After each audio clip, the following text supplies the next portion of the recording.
Hey guys, I'm at Gary the Gear World headquarters here. I'm at home in my garage, and my parts have arrived. So yeah, I kind of promised that when these things arrive, it took a month to get these, and I'm going to share with you right at the end of the video what I got going on with Chevelle, and I did promise that I would actually go over this car, do a quick little walk around video, and kind of go over. I haven't really done this for a long time. It was little over a year ago that I did a video on this car, and it was actually the International Quarantine Car Show entry that I did, and I did a quick little walk around. So that was a little over a year ago. I think this is like episode 89 now, and that would have been video number 2. So it was a long time. And yeah, I just wanted to share with you the vision I got on this thing and what I'm doing with it. And I got some exciting things coming up here, probably this fall. I'll share with you what's in the box. I'll open that up and we'll go over that. I haven't opened that yet. So anyway, this is my 68 Chevelle. Now this is a clone or a tribute or whatever you want to call it. It's actually a 13638 car, so a 13637 car. So it was born as a 307 two-speed power glide Buckets Council car. Not anything real super special. And my vision for this thing has always been, a day two car. I wanted to, when I bought it, it was kind of halfway there. It did have a 383 small block stroker engine in it, and a 3-speed transmission. And basically, I just wanted to take it the rest of the way and kind of clone this thing properly, finish it off with all the trim, the blacked out rear bottom cove, and the stripes and the emblems and all the things that make it a proper clone. So today it's got a 454. This is a 454 HO. This is a crate engine that you would buy from GM. These things are rated at 438 horsepower, and they make 500 foot-pounds of torque. So I've installed this a couple years ago now. I guess it's more than that. It's probably 4 years I've been flogging this. And behind it is a Turbo 400 with TCI components. It's got hooker headers and 3-inch Flowmaster exhaust with Flowmaster Super 40s.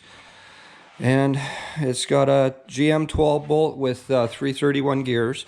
Now, when I bought this thing, the story I got on it when I first purchased it was this car, ran around in Rosetown, Saskatchewan, small town Saskatchewan.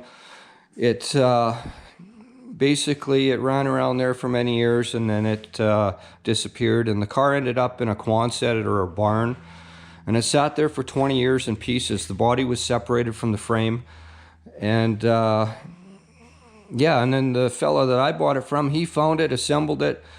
Get a quickie paint job on it. This is just a garage paint job on this car. It's nothing fancy, but it's mostly original.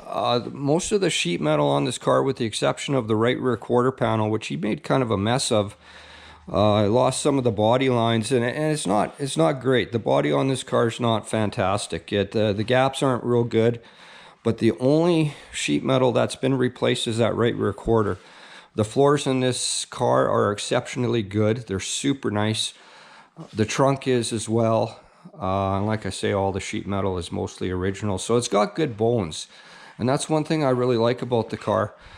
The other thing is, being as it's a clone, I can do anything I want to this thing and not feel badly about it. It's a clone or a tribute, whatever you want to call it. And it's a driver. It's driver quality. So I've gone through this car pretty extensively mechanically. The whole suspension is been replaced, all 4 springs, coil springs, and I installed a set of KYB shocks on this thing, and I'm really impressed with them. They've been on there now for about a year and a half, and they really changed the whole dynamics of the suspension. The car handles really good. You don't get any of that dive under braking, and it corners way better than it ever did. I used to always, I was with the mindset that I'd always run a cheap shock, a Monroe shock absorber. And the last set I put on here, they were on there for about 2 months and they leaked. And I had kind of a lifetime warranty. I could have got another set for free of charge. And I decided not to do that. I was going to actually go step up and, get some better shocks on this thing, make it handle a little better, and not cheap out on the, this is not a road course car. So all the cars I've built, I've always chosen a cheap shock. And I've regretted doing that now. I actually, the KYB gas adjust is what's on here now. You're not going to be able to see this in the video, but they're silver in color. And they've got a little bit more gas in them than your typical Monroe shock. They're not that much more expensive than a Monroe shock. And yeah, you can go to a Bilstein or, a QA1. There's lots of good quality shocks out there. But they're a lot of money. A set of Bilsteins for this car would have been $1,000.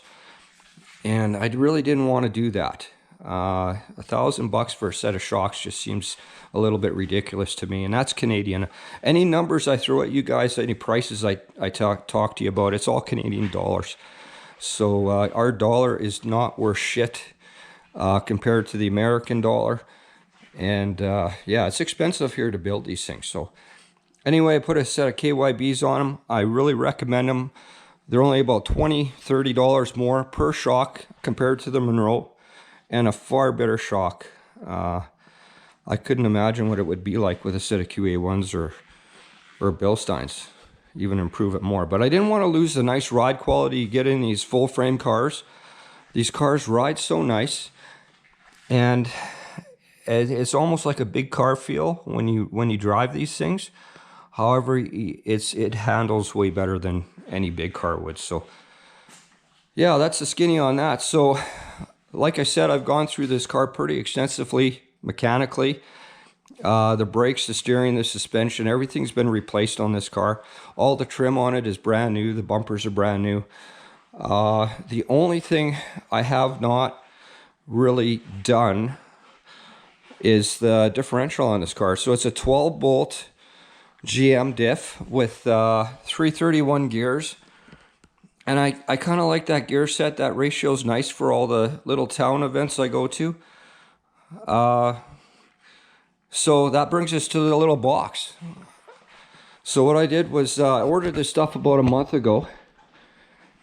And yeah, I got an Eaton TrueTrack for it. So one of the reasons I wanted to share this with you guys is there's not a lot of information on the internet in view of the way I propose to install this. So like I mentioned, I like the 331 gear set. Let's see if I can get this damn thing out of here.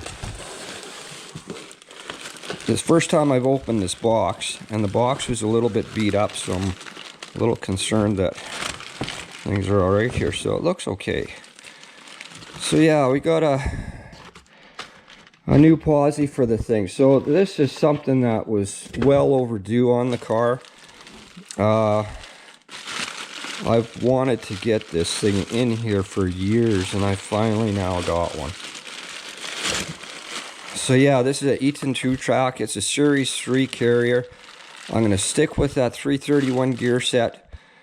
And of course I got myself a set of side bearings here.